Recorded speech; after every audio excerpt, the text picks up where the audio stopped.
இன்றைக்கி வியாழக்கிழமை காலையில் வெள்ளனே வந்து என்னுடைய வேலையை பார்க்க ஆரம்பிச்சிட்டேன்.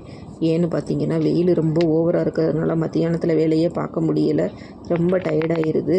சரி, இன்னைக்கு கொஞ்சம் வெள்ளனே சீக்கிரமாக உட்காந்துட்டு நம்ம கொஞ்சம் மத்தியானத்தில் ரெஸ்ட் எடுத்துக்கிடுவோம் அப்படின்னு சொல்லிட்டு வெள்ளனே என்னுடைய வேலையை பார்க்க காலையிலே நான் வந்து ஆரம்பிச்சிட்டேன். இன்றைக்கி பார்த்தீங்கன்னா, எண்ணெய் கத்திரிக்காய் புளிக்குழம்பு, புடலங்காய் பொரியல், முட்டை அவியல் தான் இன்றைக்கி செஞ்சுருந்தோம். காலையில் நல்லபடியாக சாப்பாடை முடிச்சாச்சு. 2 நேரத்துக்குமே சாப்பாடாகவே வந்து போட்டுவிட்டோம். ஒரு சிஸ்டர் கேட்டிருந்தாங்க, நான் எங்கள் வீட்டில் மிஷின் இருக்குது, ஆனால் பழைய துணியெலாம் கொண்டாந்து தைக்க கொடுக்குறாங்க, அந்த துணியெல்லாம் வாங்கி தைக்கலாமா அப்படின்னு என்கிட்ட கேட்குறாங்க. இதுக்கு நான் என்ன பதில் சொல்கிறது அப்படிங்கிறது எனக்கு தெரியலை. நான் வந்து பார்த்திங்கன்னா கண்டிப்பான முறையில் வாங்கவே மாட்டேன் பழைய துணி. ஏன் அப்படின்னு பார்த்தீங்கன்னா, அது வந்து பல தடவை அதை யூஸ் பண்ணி கந்தலும் கதக்கலுமாக இருக்கும். அப்படி கொண்டாந்து நம்மகிட்ட வந்து அதை வந்து தைக்க சொல்லுவாங்க. காசு கொடுத்து தான் தைக்கிறாங்க, இல்லைன்னா சொல்ல கிடையாது.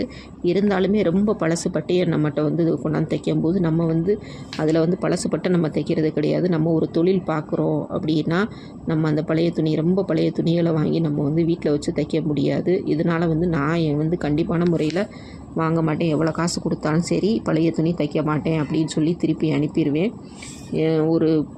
இதுக்கு பதிலாக நம்ம என்ன செய்யலாம், ஒரு துணி புதுசாக எடுத்துகிட்டு வர்றாங்க அப்படின்னா அதுக்கு நம்ம மேலே தையல் போட்டு அந்த மாதிரி கொடுத்துடலாம். அந்த மாதிரி வந்து யாருமே பல பேர் வந்து செய்யவே மாட்டாங்க. அதை போட்டு அதை கந்தலாகி திருப்பி அதை போடவே முடியாது, தைச்சா தான் போட முடியும் அப்படிங்கிற ஒரு சூழ்நிலை வரும்போது தான் அதை வந்து நம்மகிட்ட கொடுத்து நம்மகிட்ட வந்து தையல் போட சொல்லுவாங்க. இது எப்படி அவங்க தப்பாங்களா அப்படின்னு அவங்க வந்து யோசிக்கவே மாட்டாங்க. இருந்தாலும் கொடுப்பாங்க. உங்களுக்கு மனசு ஒப்புச்சுன்னா வாங்குங்க, இல்லைன்னா வாங்காதீங்க. இது என்னுடைய கருத்து. வீடியோ பிடிச்சா லைக் பண்ணி சப்ஸ்கிரைப் பண்ணுங்கள். நன்றி.